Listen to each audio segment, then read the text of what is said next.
जिसको मैं विध्वंस में बदल दूंगी। और भगवती हवन कुंड में कूद पड़ी और धू धू करके भगवती का शरीर जलने लगा। नंदी श्रृंगी दौड़ करके गए, विश्वनाथ अनर्थ हो गया, देवी पार्वती का शरीर जल रहा है, अनर्थ हो गया, अनर्थ हो गया। परमात्मा ने अपनी जटाओं को धरती पर पटका और जटा में से आज वीरभद्र जी प्रकट हुए और वीरभद्र को आज्ञा दी, जाओ जहां पर शिव पार्वती का अपमान हुआ उस यज्ञ का विध्वंस कर दो, नष्ट कर दो, रक्त की रुधिर की नदियां बहा दो। और आज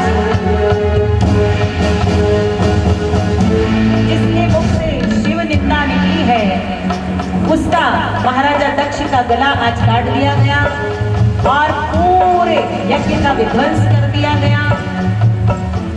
उसी समय भगवान परमात्मा सदाशिव पधारे और देवी पार्वती के जलते हुए शरीर को लेकर के त्रिलोक में घूमने लगे। सभी देवी देवता आज परमात्मा की इस छवि को देख रहे हैं, दुख व्यक्त कर रहे हैं। सब दौड़े दौड़े क्षीर सागर में गए और भगवान नारायण से प्रार्थना करने लगे कि हे नारायण, देखिए भगवान सदाशिव की अवस्था देखिए और इस अवस्था से भगवान विश्वनाथ को बाहर निकालिए। तब भगवान श्री हरि ने अपने सुदर्शन चक्र से देवी पार्वती के जलते हुए शरीर के टुकड़े करना शुरू कर दिया।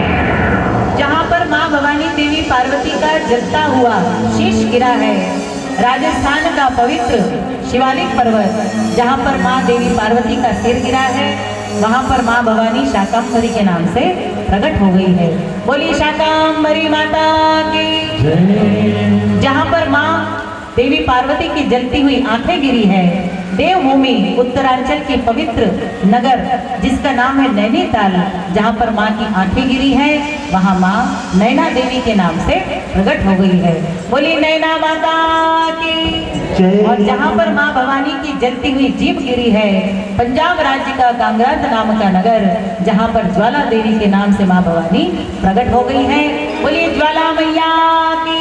और जहाँ पर माँ भवानी के जलते हुए दांत गिरे हैं, पाकिस्तान का कराची नाम का नगर, जहाँ पर माँ भवानी हिंगुलाज भवानी के नाम से प्रकट हुई है, जहाँ आज भी मुस्लिम संप्रदाय के भाई बंधु भगवती को नानी बीवी कह करके पुकारते हैं। बोलिए हिंगुलाज माता की। और जहाँ पर माँ भवानी का जलता हुआ कंठ गिरा है, नैमिषारण्य की पवित्र देवभूमि ऋषि मुनियों की भूमि, जहाँ पर माँ भवानी ललिता देवी के नाम से प्रकट हुई है। बोलिए ललिता मैया की। जहाँ पर माँ भवानी का वक्षस्थल गिरा है, छातियां कट करके गिरी है, गुजरात का वो अहमदाबाद नगर, जहाँ पर भवानी अम्बा देवी के नाम से प्रकट हुई है। बोलिए अम्बा माता की। और जहाँ पर माँ भवानी की उंगलियां कट के गिरी है, वो गुजरात का पावागढ़ नाम का नगर, जहाँ पर माँ काली के नाम से पावागढ़ वाली के नाम से भवानी प्रकट हुई है। बोली पावागढ़ वाली माता की। जहाँ पर माँ भवानी की कोहनी कट के गिरी है, मध्य प्रदेश का अवंतिका नाम का उज्जैन नगर, शिप्रा का सुंदर पवित्र तट, जहाँ पर हर सिद्धि के नाम से भवानी प्रकट हुई है। बोली हर सिद्धि माता की। इस प्रकार से जहाँ जहाँ देवी के शरीर के अंग गिरते गए, वहाँ पर पृथ्वी पर 52 शक्तिपीठों की स्थापना हो गई और भवानी उस दिन से पृथ्वी पर आकर प्रकट हो गई। भवानी के पीछे पीछे भगवान परमेश्वर विश्वनाथ भी 12 ज्योतिर्लिंगों का रूप लेकर के पृथ्वी पर पधारे और जनमानस को सुख समृद्धि देने के लिए मन की इच्छाओं को पूरा करने लगे। शिवदेव जी महाराज यहीं पर देवी सती के चरित्र को विराम देते हैं और अब यहाँ से सुंदर ज्ञानवर्धक कथाओं की ओर हमें ले जा रहे हैं। बोलिए सच्चिदानंद भगवान की जय। चम चम चमके माँ की तलवार, दुष्टों को मारे माँ चमके तलवार, बड़ी मर्दानी है मेरी अम्बे मैया, बड़ी मर्दानी। दुष्टों को मारे माँ चमके तलवार, बड़ी मर्दानी है मेरी अम्बे मैया, बड़ी मर्दानी है मेरी अम्बे मैया।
है।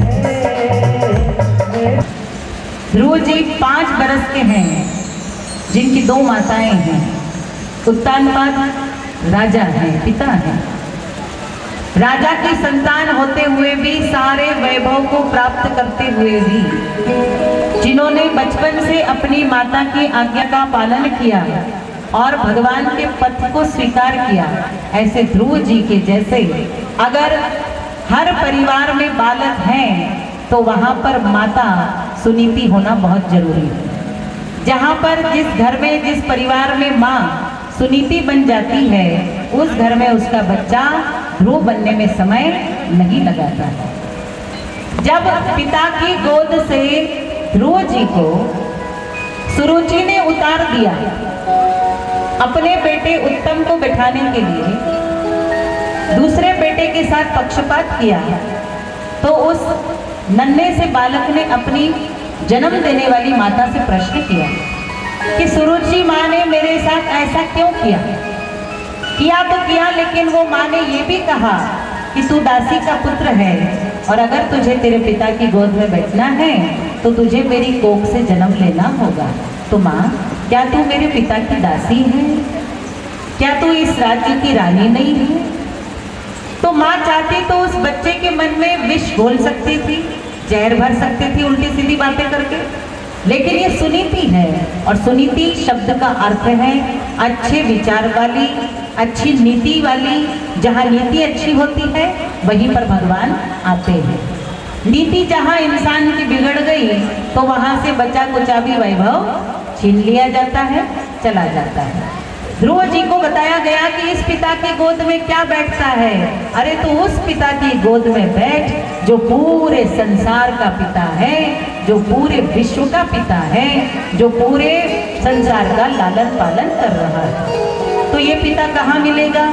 जब उस बालक ने पूछा तो माँ ने कहा कि वो पिता तुझे अरण्य में मिलेगा, बहुत तपस्या से मिलेगा।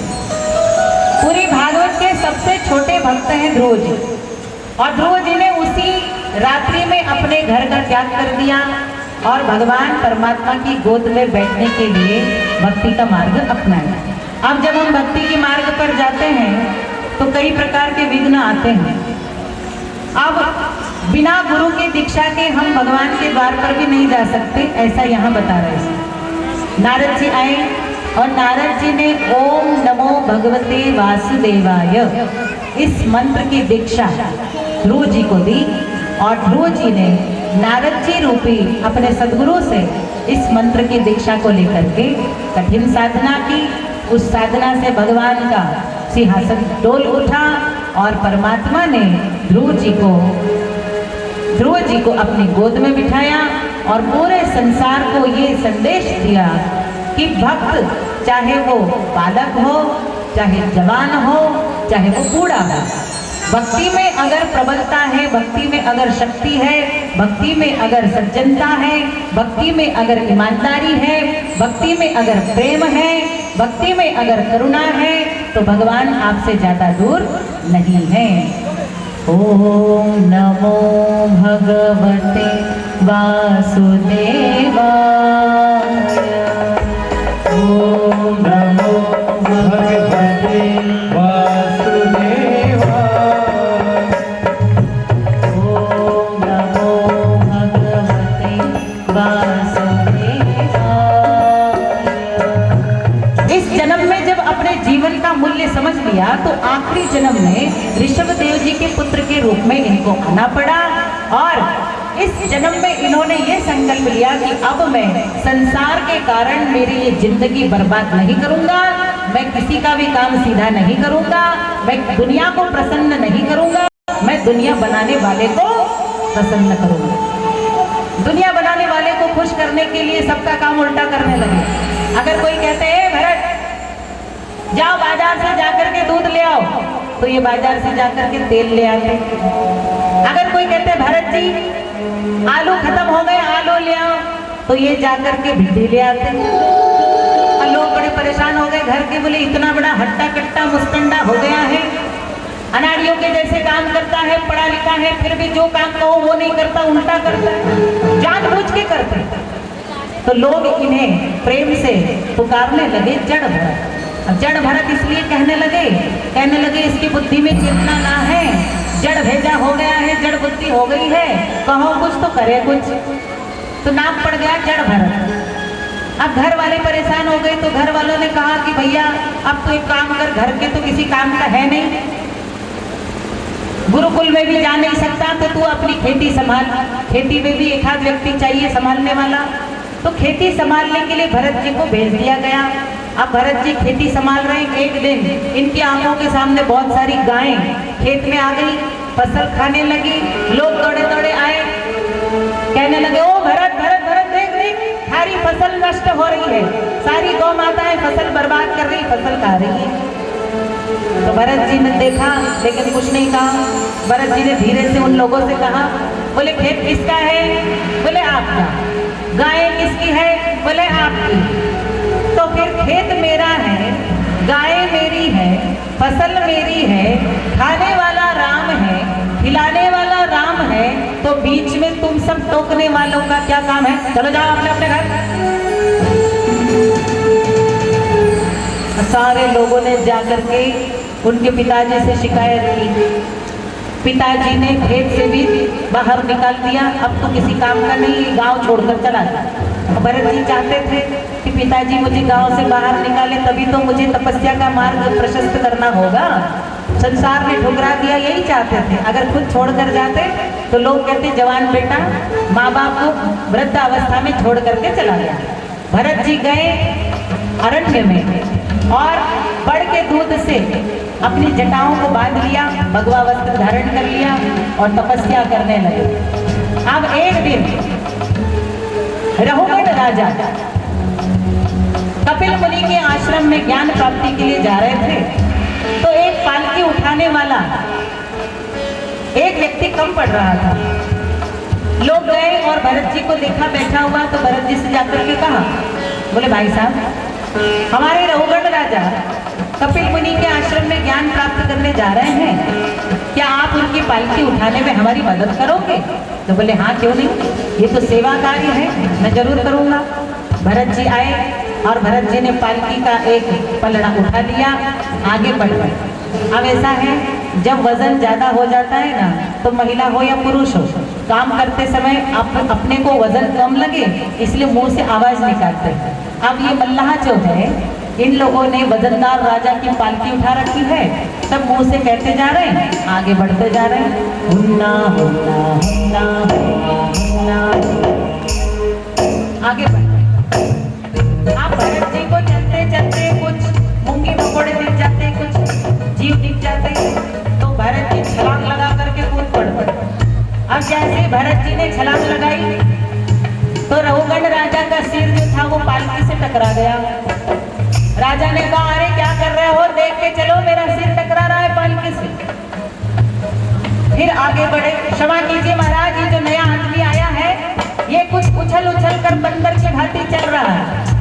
क्यों भाई तुम ऐसे क्यों चल रहे हो? तो बोले मेरा एक प्रण है, मैं जीव हत्या नहीं करना चाहता, अहिंसा परमो धर्म, अहिंसा का पुजारी हूँ, इसलिए जब भी मुझे कोई मूंगी मकोड़ा दिख जाता है, कोई कीड़ा दिख जाता है, वो मेरे पैर के नीचे दब करके मर ना जाए, मैं पापी ना हो जाऊं, इसलिए मैं उछल करके आगे बढ़ जाता हूँ।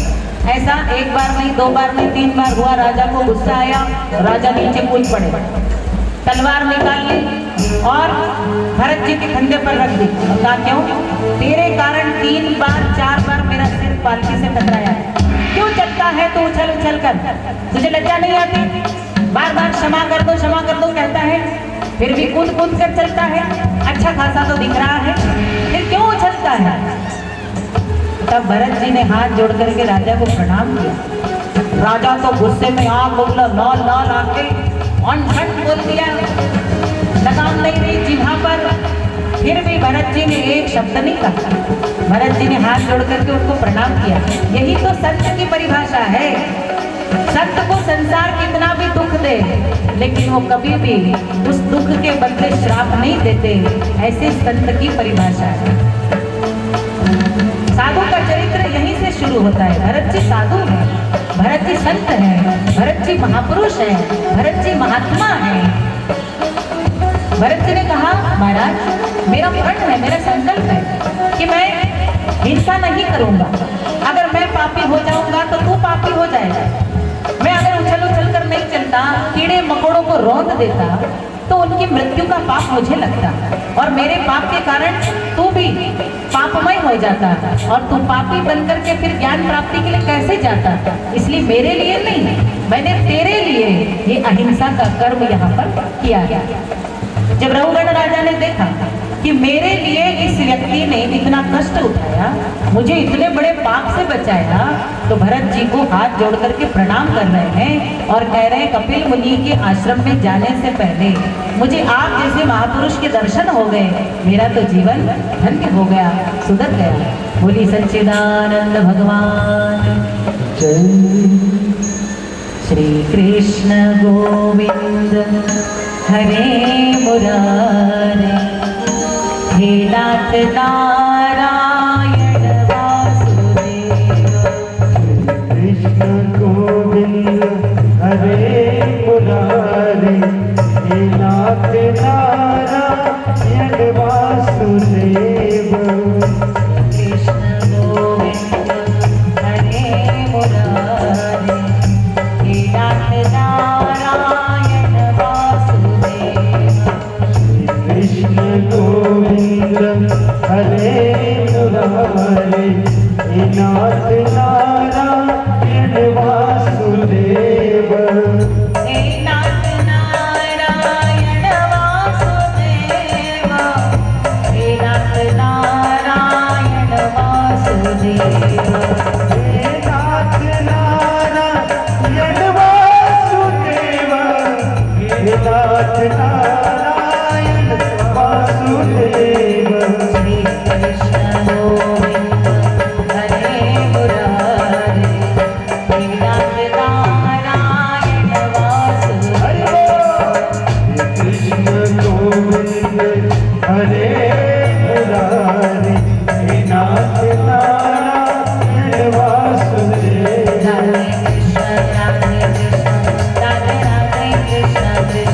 राधे कृष्ण राधे कृष्ण राधे राधे कृष्ण कृष्ण। राधे कृष्ण राधे कृष्ण राधे राधे कृष्ण कृष्ण। राधे कृष्ण राधे कृष्ण राधे राधे कृष्ण कृष्ण। राधे कृष्ण राधे कृष्ण राधे राधे कृष्ण कृष्ण।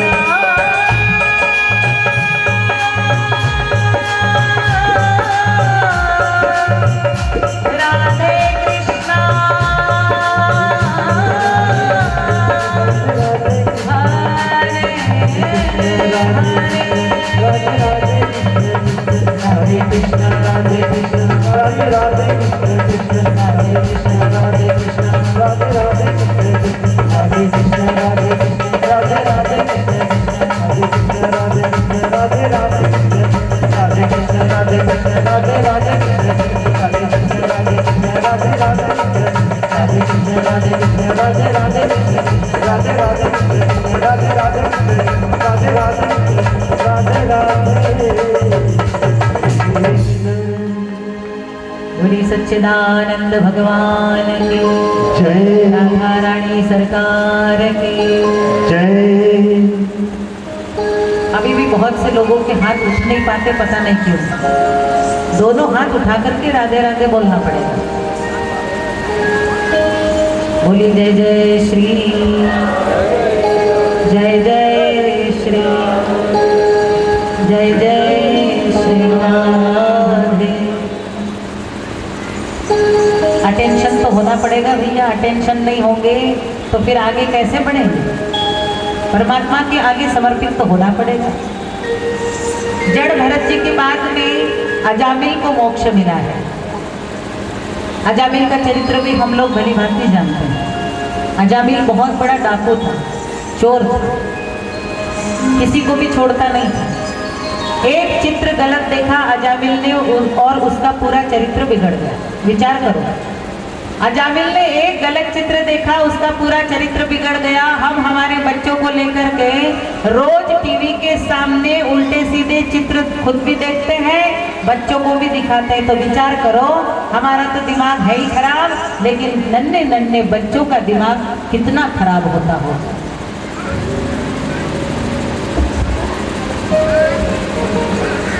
परमात्मा प्रभु श्री राम ने रामचरितमानस में ताड़का को मारा। ये ताड़का कौन है? जो राक्षस पैदा करती है, राक्षसों को बनाती है, जो राक्षसों की गुरु है, उसका नाम है ताड़का। और आज कलयुग की जो ताड़का है वो एकता कपूर है, बालाजी टेलीफिल्म्स। ये ताड़का हर घर में आती है केबल के द्वारा, डिश टीवी के द्वारा, और सीधे आपके बहू बेटियों से लेकर के, बच्चों से लेकर के, दादी नानी सबके दिलों में घर कर जाती है, और ताड़का अपने जैसा सबको बना देती है। प्रेम से बोलिए, जोर से बोलना पड़ेगा, आवाज नहीं आई।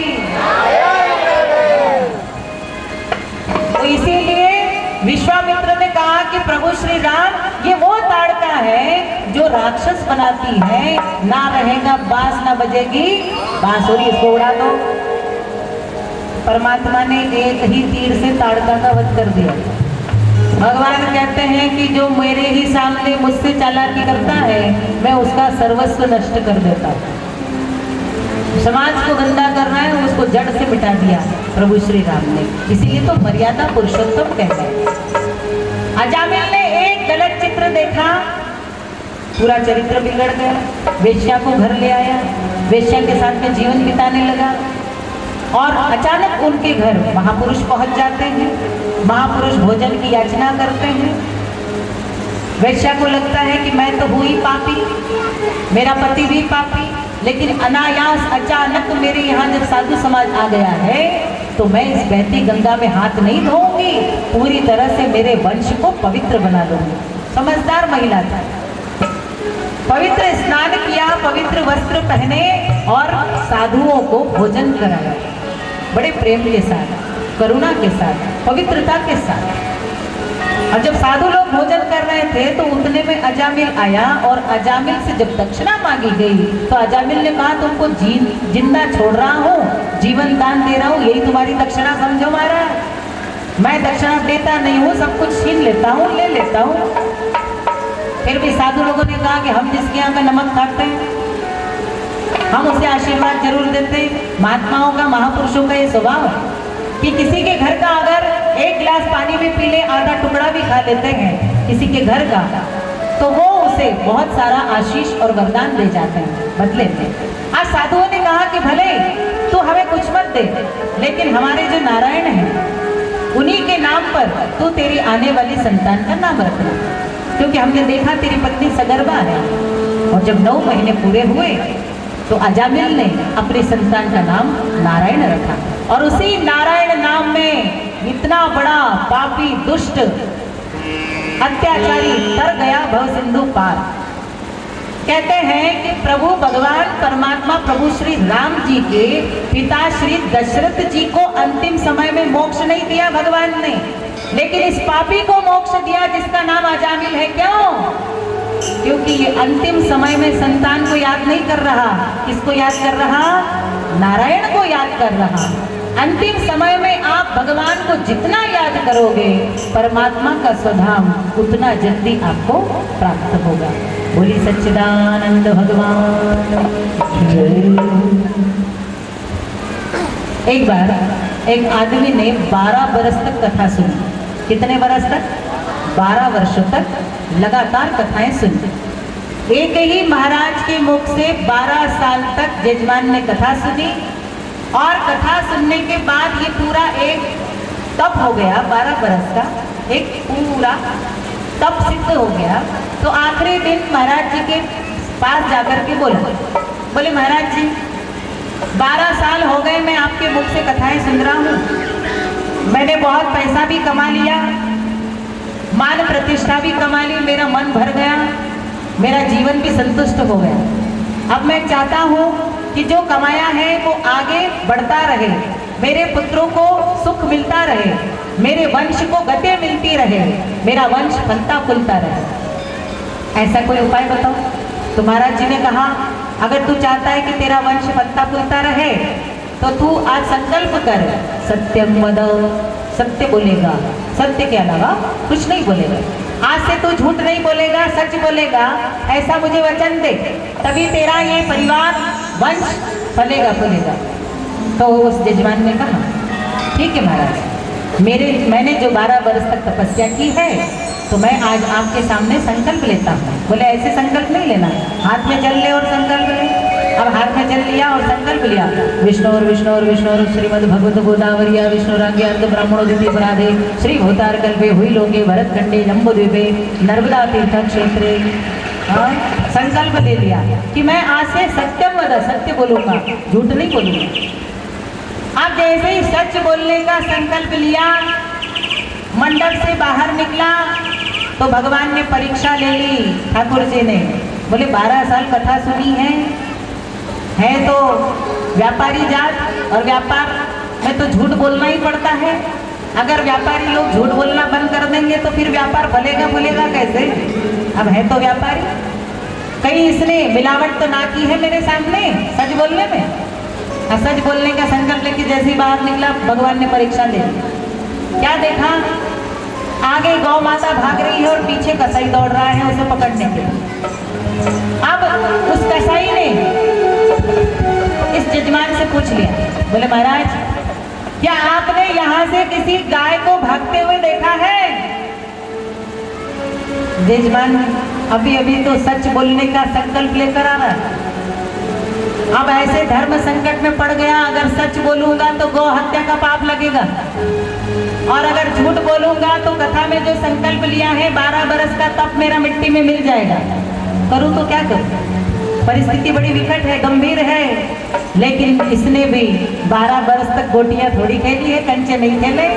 ठाकुर जी की सच्ची कथा का सानिध्य प्राप्त किया है, सच्ची कथा को गले लगाया है, विवेक को जगाया, अपने अंदर के ज्ञान को जगाया और एक सुंदर जवाब दिया। बोले महाराज जिसने देखा वो बोल नहीं सकती, और जो बोल सकती है उसने कुछ नहीं देखा। विषय खत्म। वाह, कितनी सुंदर बात है। समझ में आया विचार? समझ में आई ना? उसने कहा जिसने देखा वो बोल नहीं सकती, और जो बोल सकती है उसने कुछ नहीं देखा। संकल्प भी वैसा का वैसा बना रहा, ना झूठ बोलने का पाप लगा और ना सत्य खोने का डर रहा, कुछ नहीं रहा। क्यों? क्योंकि 12 बरस की तपस्या है ये। भागवत जो भी सुनता है, श्रीमद् भागवत का सत्संग का जो भी सहारा लेता है, वो व्यक्ति विवेकी बनता है, और जो व्यक्ति विवेकी बनता है उसमें सहज ही ये स्वभाव आ जाता है कब, कहाँ, किस समय, किस परिस्थिति में अपनी बुद्धि का इस्तेमाल हमें करना है। बोलिए सच्चिदानंद भगवान।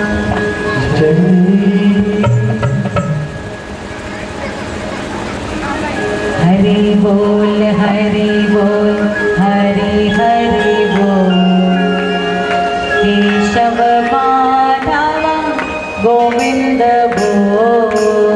हरि बोल हरि बोल, हरि हरि बोल, हरि बोल हरि बोल।